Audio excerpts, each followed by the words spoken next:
You might have seen my other video on Dave Ramsey. My stock market funds are way up because I didn't put too much cash into it in the first place. You shouldn't have done this. It was dumb. Okay. This is a student loan to invest in her becoming a neurosurgeon. All because we called it an investment. I don't understand why it's bad. It's bad because it's stupid. In Chipotle, I mean, it's probably going to take her about 25 years to earn what her father is earning in just 1 year. This is just stupid. It's stupid on steroids. The level of people's ability to do critical thought is almost zero. Good Lord. Well, that was what catapulted me to a millionaire in half a decade. I met with thousands and thousands of millionaires. Okay, yeah, I know. I'm also a millionaire, and while stock market funds helped, the biggest thing that jumped my net worth, like fast, was... Where did you take your math class? Cambridge University. I was in my 30s before I got started into real estate. You ought to have a clue by now. Well, And you scratch your head and wonder why you're freaking broke. I guess I shouldn't tell you then about the Aston Martin then. Stupid car! And, you know, we may disagree that the debt is always dumb, but let me shine some light why I personally think at least part of why he says the debt is always dumb. Again, I think part of this is really just going back to severe trauma that he suffered in the 1980s, around the time of the savings and loans collapse. I totally get it. My heart goes out. Dave essentially rocketed up in his 20s, buying real estate with short-term bank callable debt. This is very different to your standard 15, 30-year mortgages. If you pay your mortgage on time, you have 15 or 30 years, you pay it off over that time. With callable loans, the bank can just go knock on your door and go, hey, pay us by such and such a date, right? Like in this case, it was 90 days with Dave. So I don't like that either. And you know, by the time he was the ripe old age of 26, he controlled $4 million worth of property. But you know, 3 million of that was in debt. So 1 million essentially was his net worth. Now this was a very important year. We're looking at 1986. He's a paper millionaire, but this is around the time of a tax reform act that really made some of the passive losses less lucrative or less interesting for people to get into real estate. So real estate wasn't as hot as a result. It was also the year I was born. But in that year, you know, the trigger event was his primary lender, that's basically the main bank that's lending to him, was sold to another institution. And this new bank called his notes due. Now, these are like promissory notes. They're like short-term balloon or callable loans. I really don't like balloon payments. It's like when they're due all at once. Now, this is partly why I'm not a big fan of commercial finance. So usually with commercial finance, you might get like something like 7-year loan and then everything is due in full, or an interest-only loan and then everything is due in full. So that's, you know, we had these things, I think, back in Ireland, back in the day. They're like covenant loans, a bit like that too. So I'm not a fan of those, just like Dave, and I really think it was like a bad loan, essentially. And if you look at these products, these short-term ones, that's why I much prefer the safer 15 or 30-year fixed, because 30 years you're paying less per month, and so that means that you don't have to hit as high a target. Yes, you have to pay it back over a longer period, but at least every month you're not having to jump over a higher hurdle than a 15-year mortgage, you're jumping over this hurdle. A 30-year mortgage, you're jumping typically over this level because the amortization spreads it over a longer number of periods. That's just my personal opinion. Who am I, right, to know? But again, this was really bad for Dave. He had 90 days to repay millions, and he couldn't sell the properties that he had. He couldn't refinance them. So, you know, go to other lenders and say, look, I've got these properties. Can you give me a loan based on the collateral, based on the assets? He couldn't do that fast enough. And, you know, he ended up getting sued, and he ultimately filed Chapter 7 on September 23rd, 1988. Now, this was around the time of the savings and loan crisis, and that in the background really did put extra pressure on the situation. So the savings and loan crisis is to do with these thrift banks. So they're basically, in the 1970s and earlier, they had given out these mortgages at lower rates, when interest rates were lower. And so they were earning only at these lower rates, like 6%, 7%. But in the 1970s, you had the oil crisis and huge inflation, stagflation in the US. To combat that stagflation, enter the 6'7" giant Paul Volcker, who is the chairperson of the Federal Reserve. He jacked up interest rates. And this basically helped to curtail, to reduce inflation. But what that meant, okay, apart from also a little bit of a recession in the early 80s, but what that really meant was there was an upward pressure on deposits that the banks were then paying. So people who have savings accounts, the interest rates were higher. So banks were paying out higher interest rates, but they were earning lower interest rates on older mortgages. So the older mortgages were kind of falling in value. So it wasn't a good time to be a bank per se.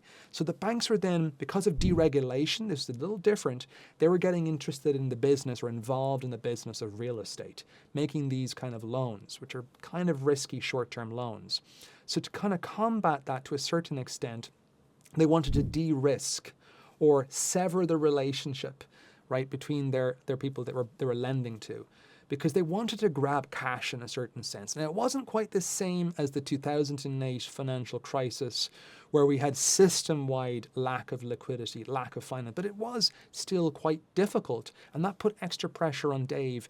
There wasn't as many ability for him to keep rolling out debt, to get more refinance, and to get more, like to roll into a new lending. It just wasn't happening, right? Things were drying up to a certain extent, and he just got the short end of the stick. Because of that, and the post-86 tax changes, again, by the way, the SNL crisis 2 years later, in 88, when he was filing bankruptcy, right, the government ended up bailing out taxpayers to the tune of $100 billion. Now, of course, it was much larger in 2008, but it really was setting the stage for later issues. So another issue was, again, because of these changes, these were like tightening the screws around Dave Ramsey, and they were not allowing him to get more money. The refinancing windows were slammed shut. Can't get any more mortgages, can't get any more loans to pay off these other loans, right? This wasn't a possibility.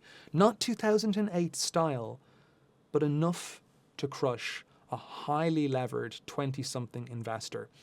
In fact, the sheriff was actually due to seize household furniture. I think his wife knew the sheriff by first name. It was awful, right? That day when he was filing bankruptcy, the sheriff was going to be seizing the household furniture. He talks about the pram for the baby. And this whole collapse, this traumatized him. And he rebuilt with this strict no-debt stance, the baby steps, if you will. I think it's kind of like throwing the baby out with the bathwater. I love the baby steps, but it's an ironic term because it's almost, to me, it's like, well, I had a really terrible experience with someone from such and such a country, therefore all people from that country are bad. But I understand it. I mean, the religious perspective is a little different, but this kind of explains his blanket aversion to borrowing today. And in my view, anyway, he didn't just throw out credit cards. He threw out all leverage after being burned by the worst kind of leverage. And my heart goes out to him and his family at the time. Like, Dave wasn't just anti-credit card. He was anti-callable debt after getting margin called, essentially, by life. And that's the trauma. And that's why his advice draws a hard line.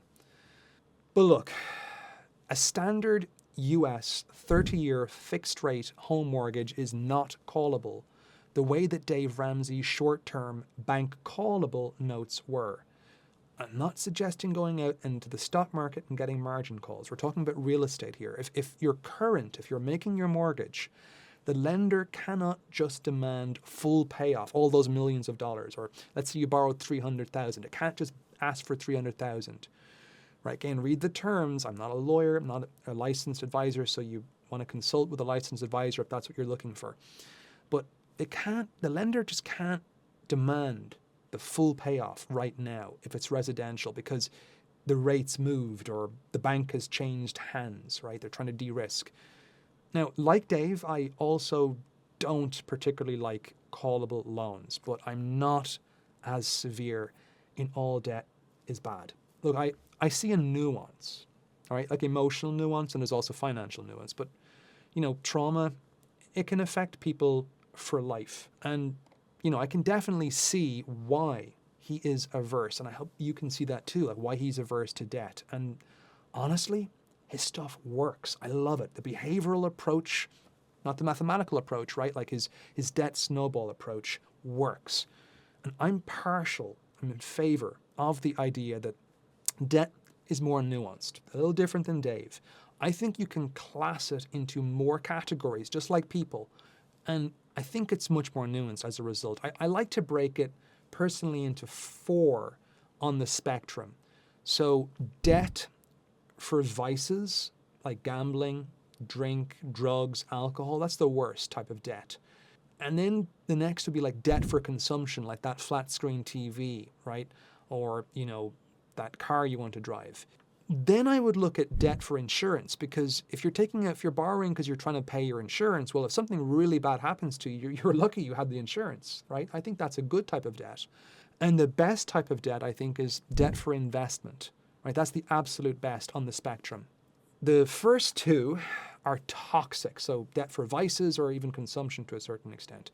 But the latter 2, so debt for insurance to an extent, and definitely debt for good investments, they're strategic, not toxic. Toxic debt, look, it's like consumer stuff that loses value. And yeah, I would agree with Dave, like, to avoid it.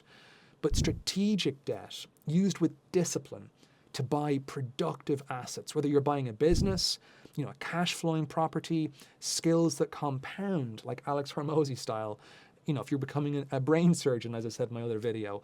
Look, the rule really isn't never borrow. The rule is never borrow from your future self without a plan to repay with interest. We can see debt in a more broad sense. So I'd love to know your opinions on this idea that debt is dumb. It's always dumb. Is it always dumb? Are there situations where maybe it is good, like if you're becoming a surgeon or something like that, buying a 30-year fixed rate for a house? What do you think? Tell me what you think in the comments. I'd love to know. And again, we don't have to get there all at once. We can take it slow, the conservative, slow approach like Dave Ramsey does. We can build wealth one step at a time. So let's build wealth one property at a time. And I'll see you in the next one.